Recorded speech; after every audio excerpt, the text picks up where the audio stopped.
내렸어? 아니요, 이번엔 안 내릴 거예요. 안녕하세요. 인생도서관입니다.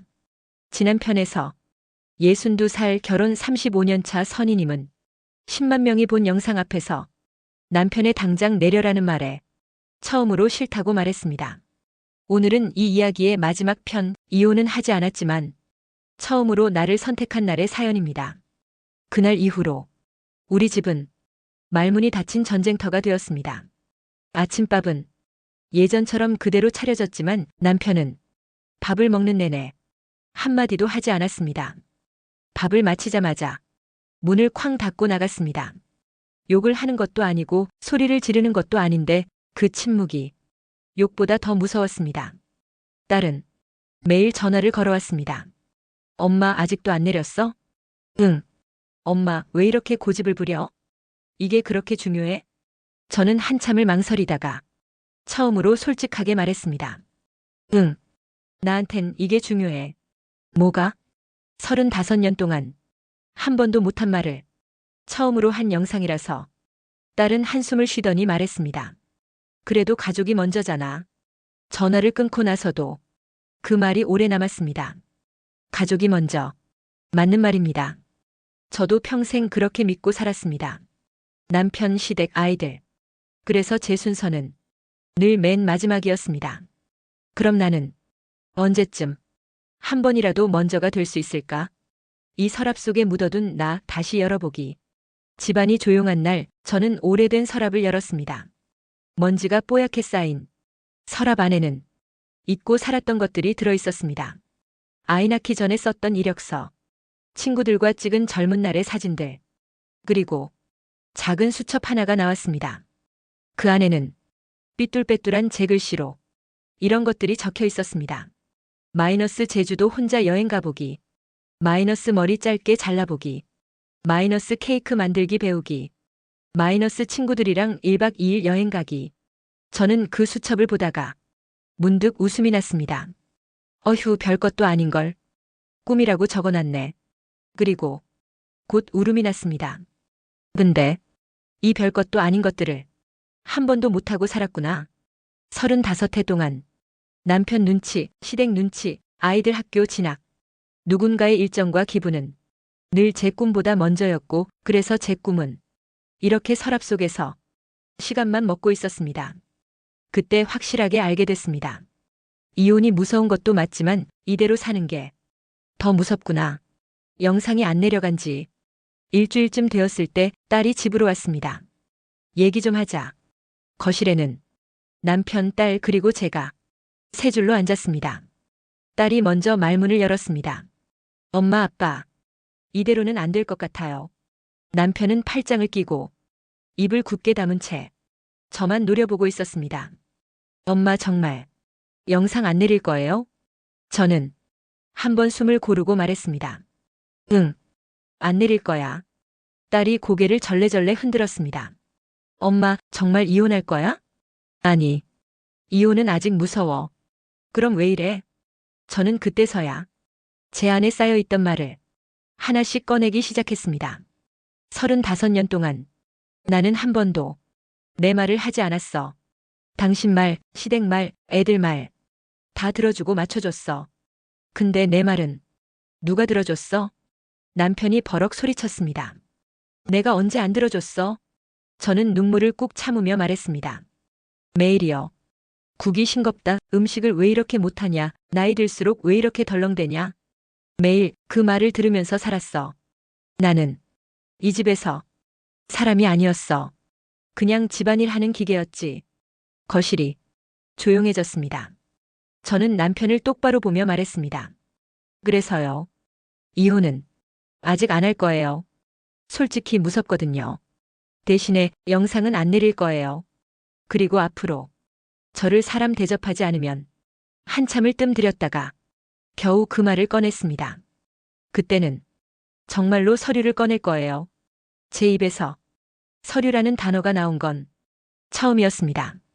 남편은 한동안 아무 말도 못했습니다. 딸은 울면서 말했습니다. 엄마, 이제라도 말해줘서 고마워요.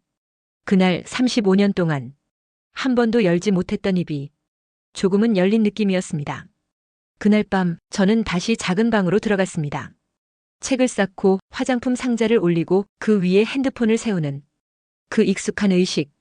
이번에는 조금도 망설이지 않고 녹화 버튼을 눌렀습니다. 안녕하세요. 62살 결혼 35년 차 김선희입니다. 첫 영상을 올리고 많은 일이 있었습니다. 남편이 알게 됐고 가족들이 내리라고 했고 솔직히 저도 많이 흔들렸습니다. 저는 잠시 숨을 고르고 다시 카메라를 바라봤습니다. 이혼을 하느냐 안 하느냐를 많이 물어보셨는데요. 솔직히 말하면 이혼은 아직 못하겠습니다. 무섭거든요. 나이도 있고 경제적으로도 불안하고. 근데요. 한 가지는 정했습니다. 이제는 참지만은 않겠다고요. 35년 동안 저는 서랍 속에 살았습니다. 제 꿈도 제 감정도 제 말도 그 서랍을 이제는 조금씩 열어보려고 합니다. 이혼보다 먼저 저를 선택하는 연습부터 하려고 합니다. 오늘부터는 제 인생 1일차라고 생각해 보려고 합니다. 혹시 화면 너머에 저처럼 마음속으로 100번 이혼하신 분이 계시다면 우리 같이 연습해보면 어떨까요? 이혼이 아니라 나를 선택하는 연습. 말을 마치고 녹화 버튼을 끄는 제 얼굴이 화면에 비쳤습니다. 눈은 빨갛게 부어 있었지만 이상하게도 표정은 조금 밝아 보였습니다. 이번에는 망설이지 않고 업로드를 눌렀습니다. 그리고 곧바로 공개를 선택했습니다. 손이 덜 떨렸습니다. 5석 달 뒤 나는 더 이상 투명 인간이 아니었다. 시간이 조금 흘렀습니다. 자막으로 치면 3개월 후라는 글자가 아침 부엌에서 여전히 저는 된장찌개를 끓이고 있었습니다. 달라지지 않은 것도 많았습니다. 여전히 남편은 TV를 보며 밥을 먹고 가끔은 옛날 말투가 나올 뻔하다가 저를 한번 보고 삼키기도 했습니다. 이거 왜 이렇게? 그 말이 나오려다가 제 눈과 마주친 후 조용히 숟가락만 움직이는 날도 생겼습니다. 완벽한 변화는 아닙니다. 대신 분명히 달라진 것이 있었습니다. 예전 같았으면 무조건 웃으며 넘겼을 말들 앞에서 이제 저는 제 기분을 말했습니다. 그 말, 나 되게 상처돼. 그 말을 하고도 집이 무너지지 않는다는 것을 처음 알았습니다. 그리고 제 손에 들린 핸드폰 속 화면도 많이 달라져 있었습니다. 구독자 47,832명. 비슷한 처지의 사람들이 매일 댓글을 남겨줬습니다. 언니 덕분에 오늘 눈물 흘리고 갑니다. 저도 제 인생 1일차 시작했어요. 엄마한테 이 채널 보여드렸어요. 같이 울었어요. 가끔은 딸에게서도 이런 문자가 왔습니다. 엄마, 오늘 영상 잘 봤어요. 엄마가 어떤 마음이었는지 이제야 조금 알 것 같아요. 이혼은 하지 않았습니다. 여전히 남편과 함께 살고 있고 여전히 밥을 하고 여전히 부엌에서 하루를 시작합니다. 하지만 한 가지는 분명히 달라졌습니다. 저는 이 집에서 더 이상 투명 인간이 아닙니다. 마지막으로 카메라 앞에 앉아 이 말을 하고 싶었습니다. 안녕하세요. 62살로 시작했던 제가 어느덧 63살이 됐습니다. 제 인생 1일차를 시작한 지 3개월이 지났고요. 이혼은 아직 안 했습니다. 하지만 제가 먼저 바뀌었습니다. 혹시 이 영상을 보시는 분 중에 마음속으로만 100번, 1000번 이혼하신 분이 있다면 괜찮습니다. 꼭 이혼하지 않아도 됩니다. 대신 한 번쯤은 나를 선택하는 연습을 해보셨으면 좋겠습니다. 오늘이 그 연습의 1일차가 되어도 괜찮지 않을까요? 카메라 속 제 얼굴은 여전히 주름도 많고 완벽하진 않습니다. 그래도 저는 그 얼굴이 이제는 조금 좋습니다. 35해 동안 한 번도 지켜주지 못했던 내 얼굴을 이제야 제가 조금씩 지켜주고 있으니까요. 사랑은 끝났을지 몰라도 내 인생 2막은 지금 막 시작되었습니다. 여기는 인생도서관이었습니다. 이제 당신 차례입니다. 당신의 인생 1일차 이야기도 꼭 들려주세요. 감사합니다.